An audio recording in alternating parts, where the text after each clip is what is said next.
dema xatir xwestinê periya min. Li nav çavên te doje û rêwîtiya wendabûyî bask westiyayê dixwerim. Baskek li nav dilê te li ba dibe. Yek li agirê dojeyê dixijile. û çav li duriya hêviyên zîz dibin.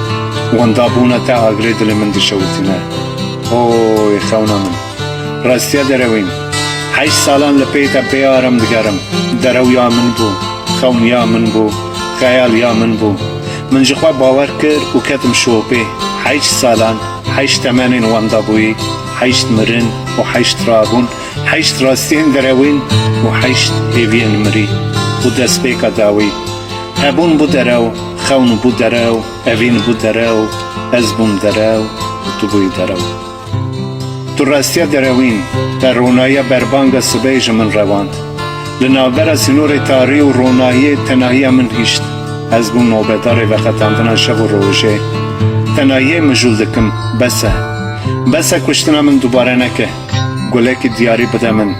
Ranîna mirina min e. Mirina li lav dilê te, lê dilê te gelo hîn lê dide? Gelo hîn dilê te lê dide? Hîn rengê gulan nas dike? Yan li nav xewnê min bû lêlen wendabû. Bêser û berketiriyên bêşop. Rehet raza periya min. Ez rêwî me li ser sînorê mirinê û jiyanê dizivirim. Dem tewafa dilê te. Lê sare, mîna kevirê qubilê li hember diherifim û dimînim nobedarê cudabûna şev û rojê. Yekitiya dijberiyên gerdûnê dirêsim, lê li ber dilê te dihêrifim. Dibim xweliya şûnimayên dîrokek û ez westiyam. Dibim xweliya şûnimayên dîrokê û ez diwestim û westiyamê dê. Westiyam û ber û bayê dikevim. Li nav xerêja sed salên 21 dibim derewa li ser zimanê mirovên nûjen. Li bin piyê azadiyê sexte dihêlim. Wêran dibim, talan dibim, bêser û şok diçim. Ber bi tunebûnê pêlan didim.